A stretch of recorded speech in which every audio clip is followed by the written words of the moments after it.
What's going on, y'all? It's Tim VC here. But let's get into the Sixth Sense interview. Shouts out to Sixth Sense, by the way. Sixth Sense Media. You guys are dope. Appreciate you guys. The name Tim VC comes from basically people fucking up my name. My name is Tim VC, VEASY, and people just like couldn't read it off the paper, so I just shortened it to Tim VC. I feel like it was just more marketable and just easier for people to pronounce. There's no specific meaning. I feel like I should give it one though, because like everybody always asks me like, dang, where'd you get that from? So I've been thinking like a couple of little ways to like give a little flair, like very comedic or something like that. I don't know. But yeah, just motherfuckers saying my name wrong. Let me get into comedy. Well, a few things made me get into comedy. First, I was trying to manage some artists. Like I've always wanted to be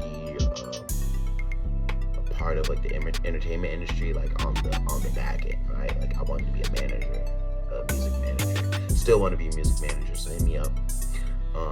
But like trying to manage people and kind of like networking and stuff, I was realizing that like people, especially like in our culture, like we have an automatic like show and prove thing. So like it's harder to take advice from somebody that you feel like doesn't know where you're coming from. So I had to find my way to get into the music industry, not the music industry, but the entertainment industry, as a way to be able to relate better to the artists I'm trying to help build their careers. There was that, and then pretty much what settled it for me was like whenever my dad died, like I needed to find like a positive like source to like let out like all my problems, whatever. And like I always like love making people laugh, so it just came natural. And yeah, I've been hitting the ground running ever since.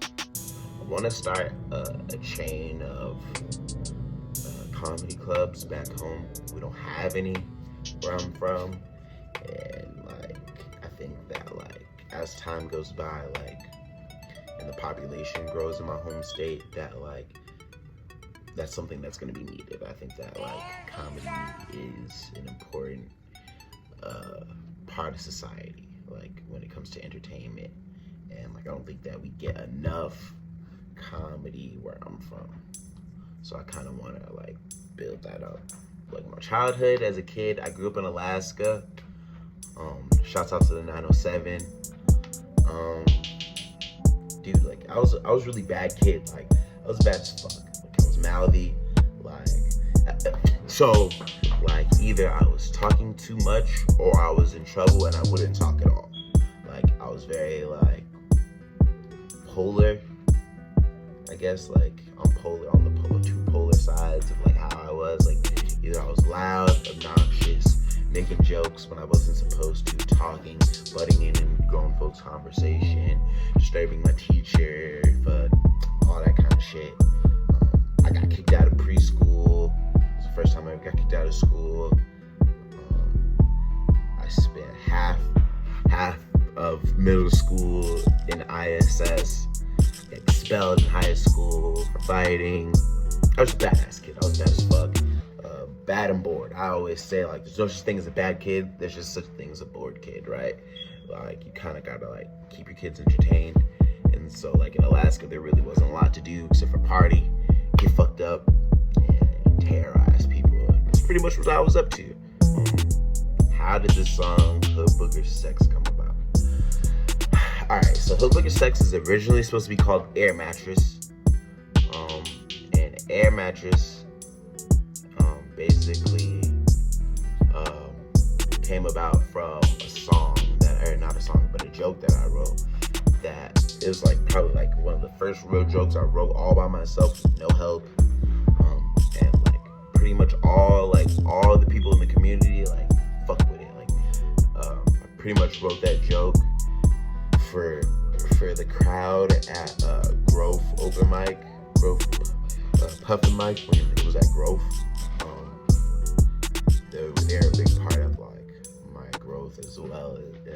outside of the comedy scene and people looking for comedy. Like that was kind of like my first taste of like bringing comedy to places where you weren't expecting it, and kind of like seeing how to like break through that mold. And I wrote that joke specifically for that audience based on my life experiences, and it hit. And I've been producing music for a couple years before I started doing comedy, and at that time I was kind of trying to like make more money, and I was trying to sell beats, and I realized that like people who knew me for comedy didn't respect the fact that I was a producer. So I had the idea of coming up with a comedy song, right, that would show that like my beats are something, like, you know what I'm saying, my shit's hitting. And so that's pretty much how I came up with Hood Booger Sex. It's out now on all platforms. Bang that motherfucker. That shit is fire. I think the women don't really like it because they've been fucked on air mattresses at least once or twice.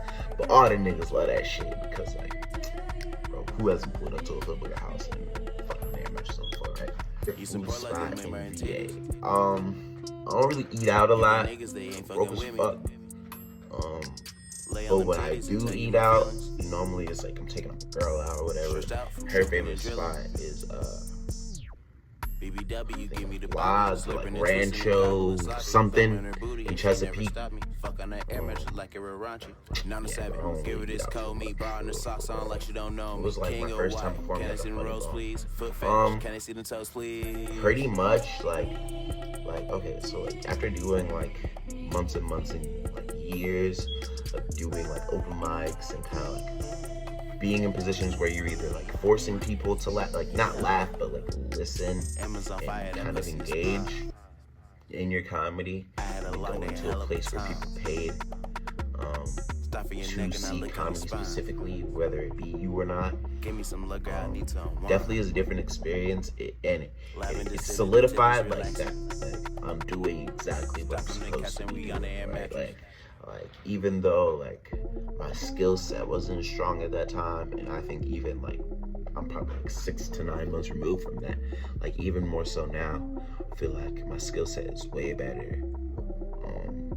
But it's all it kind of just like, I don't know, like being on that stage, like kind of like just like absorb all the energy from all the people that have been on there before and just ripped it. And like you can zone in and really like lock in and go crazy. Like it's always a good experience. How has all the rules during COVID era affected your lifestyle as of now? Actually, COVID was really when I decided that like I have what it takes to like take over the entertainment industry in whatever which way I saw fit. That's when I started producing music. That's when I decided I was going to be a comedian. That's really when I took a deep look at myself, and really it was when my dad died too. Really like it all gave me time to like really figure out like what my purpose was, who I wanted to be, what I wanted to be, and how I got there, and gave me the time to kind of like really map out a strategy of how I was going to go about all the things that I'm doing now. And even though like life isn't easy right now, it's gotten easier just knowing that like I have a set path of where I'm going, how I'm gonna get there, and the only thing that's gonna like be a problem for me is the unexpected hurdles that come with life. I was definitely the kid that was like doing like hella odd jobs for a while before like I was legally like able to work. So I was always like fixing people's stuff, cutting grass, like all kinds of odd jobs like that. But my first official real job was at Wendy's, which I got fired from for assault. I told you I was a badass kid. But I was given $10K today. What would I do with it? I'd probably just pay off like a good amount of my debt, and just kind of put a fast forward on everything that I'm working on right now. Paying off debt is essential to being independent in this country, so we all know how that goes type shit. What am I doing when I'm now working on skits, comedy? Working either like at my job or on my business outside of my job. which is Different Strokes Painting. Get on that type shit. At Different Strokes Painting 757 on Instagram. You know what I'm saying? If you need some paint outside or inside at your crib, get at me. And if I'm not doing that, I'm pretty much just making beats or watching YouTube, like studying either comedy or the music industry. Like those two things pretty much keep my free time locked. Like not spending time with family or working, making music, studying music or studying comedy. That's pretty much like my life. Like those two things are my life. All right, so again, I appreciate 6th Sense for the interview. You guys have been great. Be on the lookout for flyers for my new comedy open mic night at Sweet Royale Hot Dogs and Poetry in Portsmouth. The address is 2622 Detroit Street in Portsmouth, Virginia. That's 2622 Detroit Street, Portsmouth, Virginia. That's every first and third Friday of every month, hosted by yours truly, Tim VC. I'm accepting all performers, comedy, rap, poetry, shit, interpretive dance, goddamn, if you want to hit a waltz or some shit, goddamn, just pull up. And also DM me at TimVC Comedy if you want to have like a personalized flyer to share with your fan base. Let them know you're gonna be performing at my open mic. I also have another song coming out soon. I don't know exactly when I'm gonna drop it yet. I'm still mixing and mastering it. Called Lane Bryant, also based off another joke that very popular of mine. And I'm working on an EP, a culmination of songs and skits based on all my jokes that I've written thus far. 2 down, probably gonna release 5 to 6 songs and skits. Be on the lookout for that. I'm gonna probably drop that beginning of next year. What else I got coming up? I don't really got anything else coming up. Just stay tapped in with me on Instagram or Facebook to see what I got coming up. You never know. I'm taking all hosting and all comedy opportunities. And I might start performing music here soon, just to kind of like get people used to that. You can also get some beats from me. I'm always cooking up beats. I need to start marketing those more. But you can also find me on Instagram with the beats at Damb, DAMB, Vizo, VAZO on Instagram. Tap in for the beats. Shit. And that's it, man. I got a lot of stuff coming up. I got a lot of good stuff that I'm trying to do. Shit. Thank you guys again for the interview. Much love, 6th Sense. Peace out.